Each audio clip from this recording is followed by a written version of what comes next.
Thank you for joining us and taking the time to talk to us about digital governance. Could you please give us a little intro about yourself and tell us what you've been up to? Yes, well, first of all, thanks for having me, and exactly excited to be part of season one in that sense. Look, in Estonia, have been up to digital stuff for quite some time, and as a government chief information officer with our team, we are at the helm of this. So our job is to, set the direction and make sure that the government that goes in this way. So what we have been up to is exactly making sure that Estonia keeps making the most of digital opportunities as they move along. What's your role like as the CIO? I think you've been in the role since 2017. Well, on a daily basis, well, basically, it's not a one-man show, right? Or one-woman show. So we are a team here. In the government CIO office, which is the team, so we coordinate how our government uses digital opportunities. So basically, it means that we work on a policy level and we do four or five things. We set the strategy. We, of course, put in place the rules, requirements, standards, regulation like that. So making sure that, there's like the framework is in place. Third, we fund development. So if an agency or, somebody wants to build a new service, they come to us and we give them a boost in terms of funding.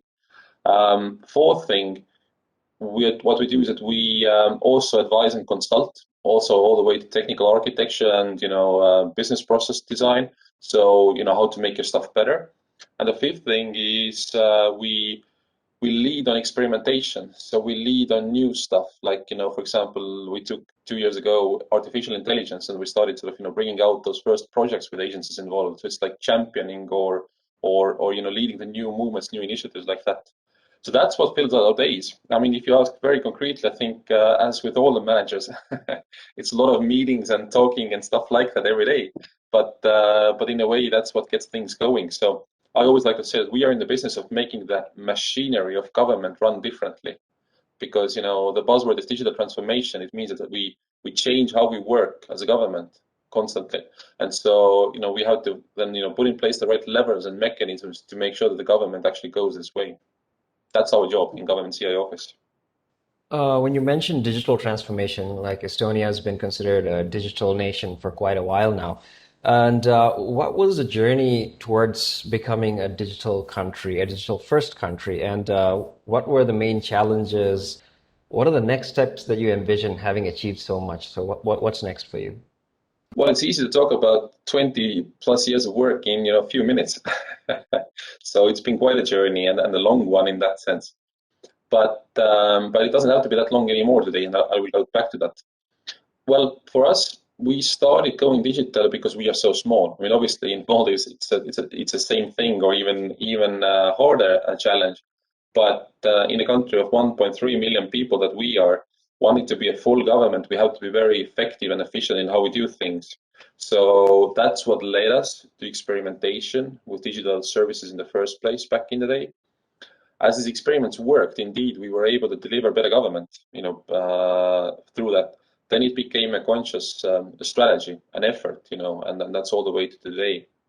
So for us, the journey has been in that sense, starting with experimentation, seeing what works, scaling from there. It's this sort of, very sort of startup-like approach in a way has been leading us, and we still use that when we start new initiatives like that. We try stuff out, we fail sometimes miserably, try again, see scale from that. So Estonian journey has been in phases. First experimentation, then scaling, experimentation to see how digital can work. That's what brought us the platforms like Digital Identity and X-Road and a few things like that. These made it faster for the next stage for all agencies to start digitizing their stuff, building on the building blocks that had been built before by others. So the next stage was really about scaling and mainstreaming digital across the whole government. Just like you said, reaching the point where almost anything you can do online except get married and divorced. So and then really the third or the fourth phase afterwards has been about sort of rebuilding a lot of that. So that's what we're doing now, is to say that we have built up that yes, or everything's online, but it's not always the most user friendly. And technology, of course, moves ahead all the time as well. It opens up new opportunities for us to do things differently again. So we are in a cycle of like redesign and reiteration and to avoid legacy, but also to then employ new tools. So I'm sure we'll talk more about them, but that's why we moved to like artificial intelligence strongly. So this for us is a big next thing. So we see that it allows us to take the efficiency to the next level again. We had reached a plateau in terms of the efficiency effect. Now with AI, we can again sort of reap more, leave the more routine stuff really for the machines to handle, and then free up human officials in a way to do more valuable jobs in the government. Another thing, we are redesigning how a lot of services work. So even if they're independently online available, if your child is born, you can do all things online. It's 4 or 5 places you go to do stuff. But actually, it could be one interaction. So we are redesigning them into bundles around the things, events happening in your life. And the idea is that it would at least at most be one interaction. You get your stuff done, whatever different agencies and sort of incremental silos are behind. So it's a redesign effort more than a technological effort. And the whole idea is to make government invisible. So if you have a need, government will organize in the back end sort of invisibly for you, and you get one interaction, get everything done. And so on and so on. So basically, as I said, it's a redesign phase. A lot of my challenge these days is to have this constant innovation and iteration cycle going. You've actually kind of answered my second question, which was like having almost 99% of all the government services online. What is it like for an everyday Estonian? I mean, what is their experience? But when you mentioned that you already redesigned a lot of these systems to become a lot more efficient, I guess that would mean that everything, you're actually making all of these things a lot easier for the user end.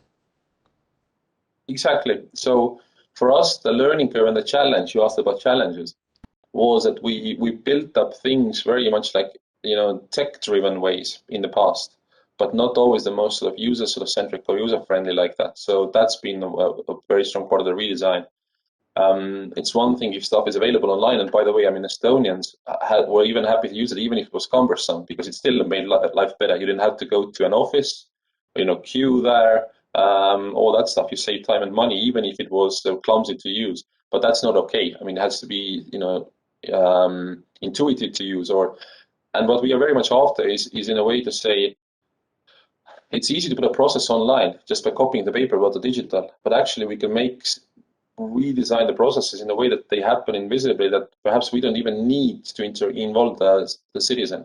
So let me give you an example. So we have one of the most streamlined tax services in the world. So basically, for an average person, getting your taxes done is less than 3 minutes. So you just review your annual, data and okay this and send it to the tax office, so to speak. But why do we ask for this? Actually, it could be automatic. Based on this, we know that 90%, 95% of people don't change anything. So we could use this analogy and sort of see how can we make stuff proactive, happen automatically in the back end. You intervene only if you have to. So that's a lot of the challenges. That's the ultimate user friendliness, I would say, is that when government doesn't bother you, unless you need to involve them. The E-Residency program is something that was very much talked about when I first visited Estonia. It was around 2016, I think. And back then, like, I don't think anyone had any idea where we could be like today. I see that as something very visionary for you guys to come up with at a time when people were not thinking about solutions like this. So how do you see this developing, like where it is right now, and how many e-residents do you have right now, and like how do you foresee the future for this program, and how do you see this being improved? So E-Residency, yes. I mean, thank you for the kind words first. and we still feel we are at the beginning of with it, just because we are still scaling the original business model, and now in the next stage thinking about adding new service areas to that. I mean, E-Residency in a nutshell, for those who haven't heard, is that you can apply and get Estonian government digital identity, and through that use the services we offer from a remote, from wherever you are in the world. So, you can be in Maldives, never come to Estonia, although we like it to come. And you can set up a company, run it from a distance, and do business in the whole European Union with that.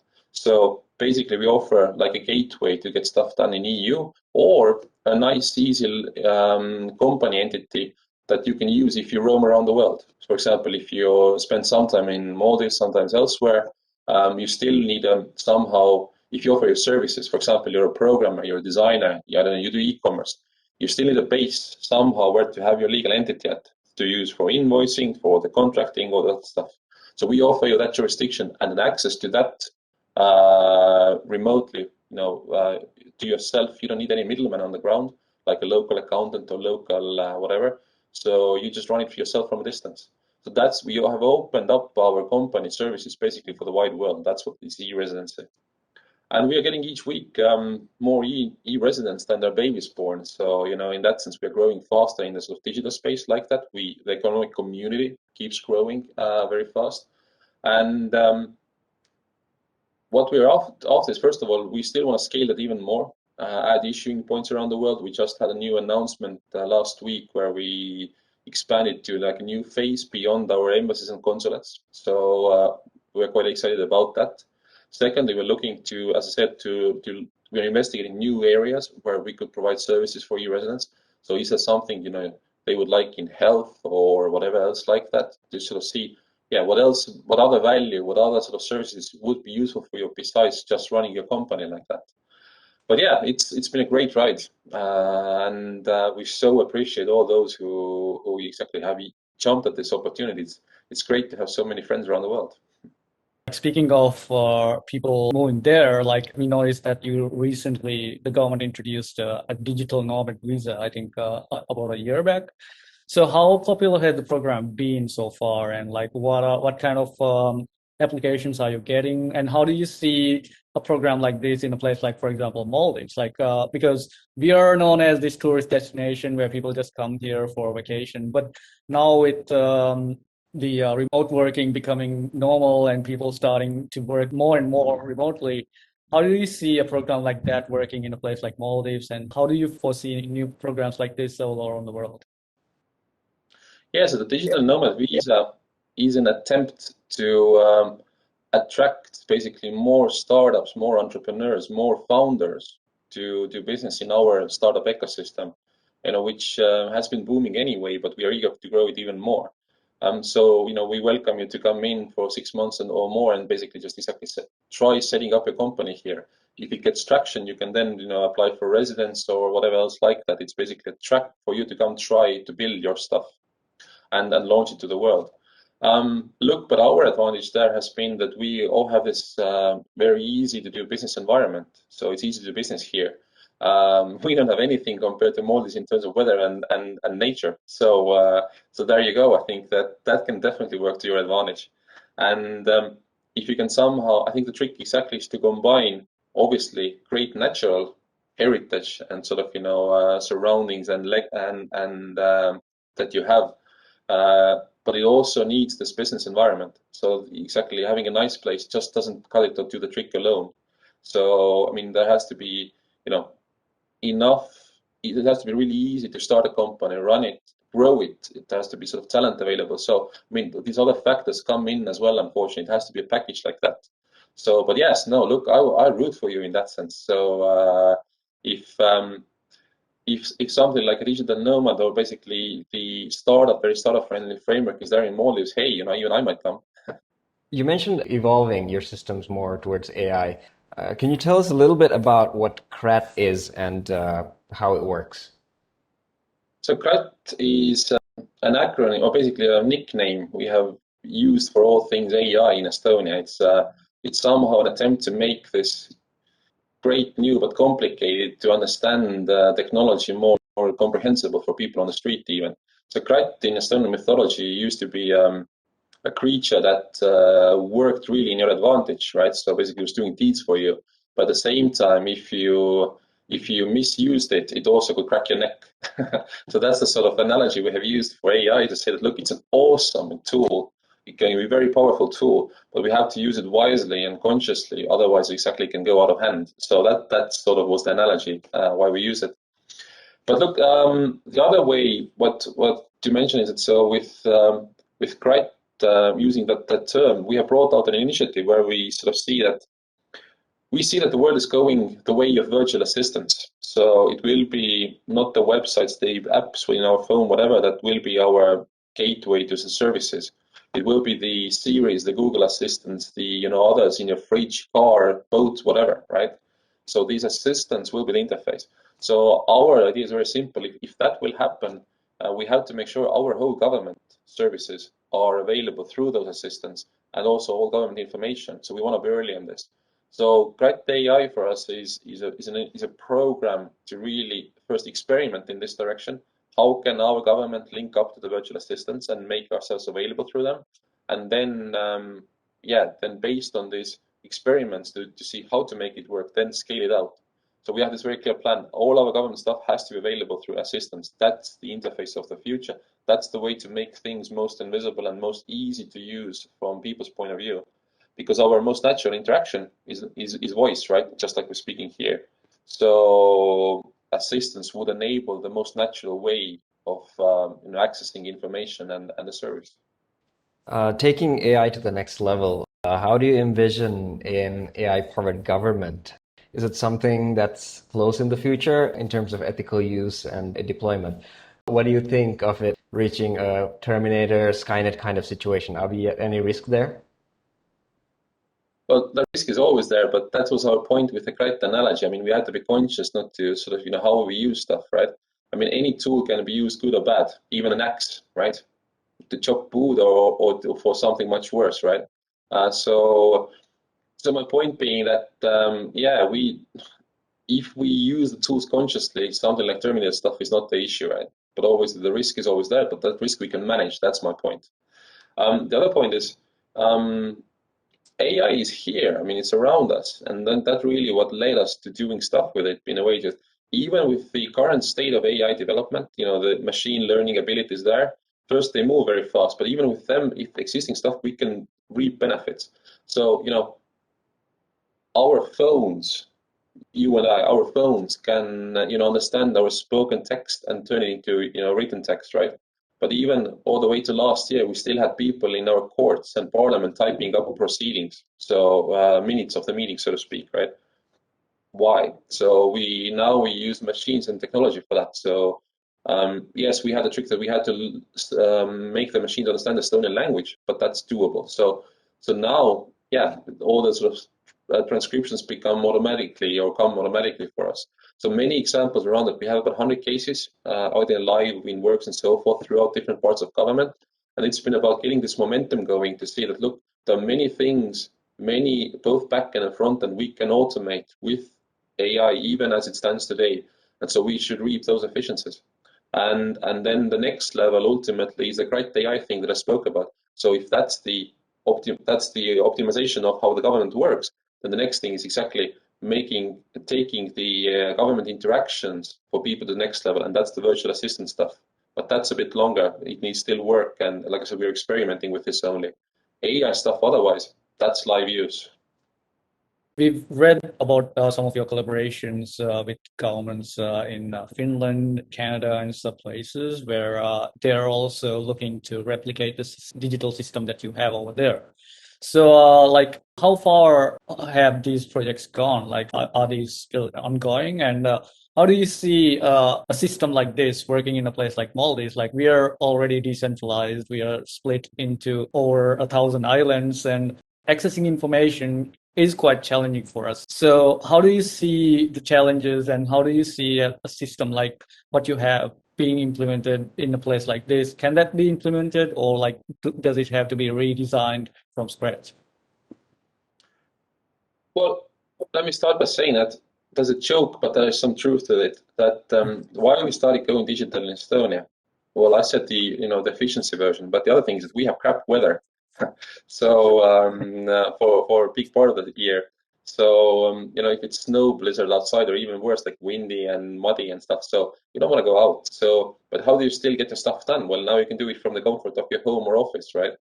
So if I take this analogy, then I mean you have a different setting, but I mean it's very hard for me to imagine. I'm looking from outside, so sorry, but it's very hard for me to imagine. How can you really exactly run the same level of government if you don't do it digitally? Exactly because of the remoteness, like you say, the distance between islands and stuff. So if connectivity is there, then obviously digital services is the only way to basically sort of pull it off, right? But it's easy for me to say from outside. But the other point, you don't have to start from scratch at all. First of all, I mean, there has been stuff I'm sure that's happened in Maldives. You can build on that.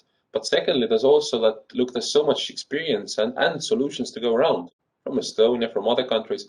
I mean, it's very hard to take the full model and implement it in another place. It has to be customized because governance differences, processes differ a bit, cultural differences, whatever. But you can take the bits and pieces, something, the best practices from everywhere, and then sort of bring them in one by one and build your own even better stuff on top of them. This is how we built Estonia. We didn't invent stuff on the go. We took what worked elsewhere, but sometimes improved it, made it own. Some things we built from scratch. Some things we took off the shelf. Basically, it's using whatever the best things are there, and there's so much more practice, policy lessons, solutions now in the world if you start than what we had 20 years ago. So basically, that's why it can be so much faster to get digital in a government these days. It doesn't have to be 20 years of story. So my other point is, but obviously, what we believe in is sharing. So if Estonian experience can be somehow helpful in Maldives, just ask, right? A lot of stuff what we build is available open source. Just pick them and use them. We'll be happy to our experts are happy to help you in the process if you need. But my point being, yes, I mean, there's so much you can build on. It's not a scratch game at all anymore. We've talked about a lot of different projects already, like E-Residency, digitization, like digital nomad visa, and so from everything that you've been part of, that's been introduced over there, like what are you most proud of? What excites you the most?